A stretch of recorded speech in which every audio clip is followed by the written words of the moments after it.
here to give her perspective on the potential Veep Weeks.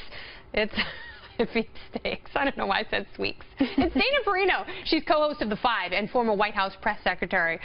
So very interesting times. We are on the cusp of the Republican National Convention, and the four people that he's talking about, of course, Mike Pence, Christie, Newt Gingrich, and Mike Flynn. He says it's down to two. Which two do you think he's talking about? Well, there was a fifth today as well. Senator Jeff Sessions met with Donald Trump again, so there's five. Do you sense a theme in any of those five? I mean, there is a theme there. They're dudes. And they are dudes. But that's okay, because the most important thing is rapport with the candidate, so chemistry with the candidate. Who is Donald Trump comfortable with? Also, can they pass the vetting?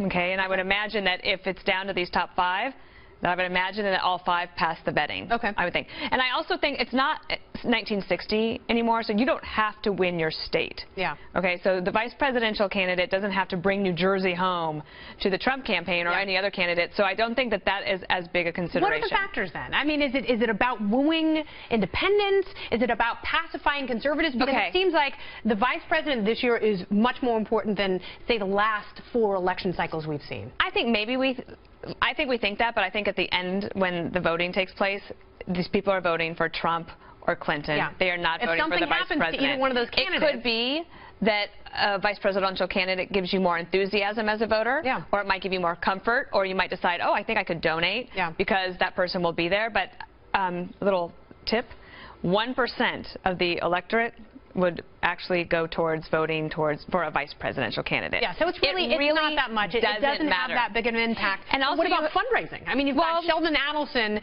who favors someone like Newt. Yes. Gingrich. Yeah. I don't think that you have to worry about that much. And plus, because Trump is doing fairly well in the polls without having any money anyway, so to me, I don't think it necessarily matters on the fundraising.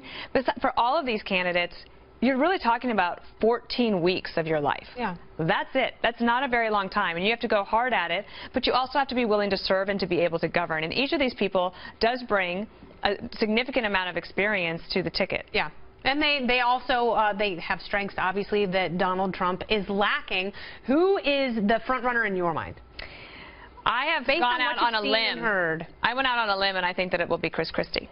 Really? But then I was like, well, maybe it'll be Mike Pence. See, I think Christie is at the bottom of the heap. I think he really likes him. I think he appreciates his loyalty, and I think I believe Donald Trump when he says there is a place for him in my administration. I don't think it's his. That's the thing that they're all saying to them, like, oh, like if you don't get the vice presidential one, I'll make you Defense Department chief, or you'll still be somewhere in the cabinet, or you might get the ambassador to Barbados, which who doesn't want that? I mean, I might volunteer for that. Yeah.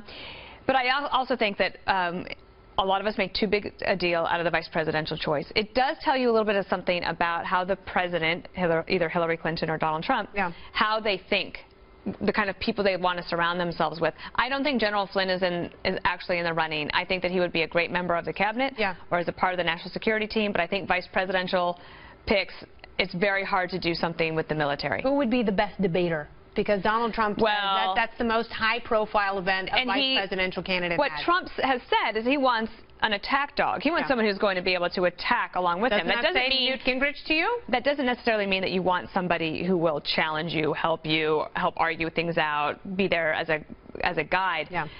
Yes, it could be Newt Gingrich, but Mike Pence, when he had his little tryout, he was obviously really going for it. Like he got like flying colors for enthusiasm and effort. But Christie is a great debater and a great attack dog. I think he and Newt Gingrich are the strongest two debaters. I still think that the nod goes to Newt. We'll see in Cleveland. Let's meet up and compare notes. I think it might happen even before then. Oh, very good. Because guess what? What? Pence has to decide whether to run for governor by Friday, so he's got. There's a deadline. Let's call it. It is going to be Freaky Friday. Thank you so much, Dana Perino. Thank you. I love the cool show. Oh, I love the cool lady. And you look great in blue.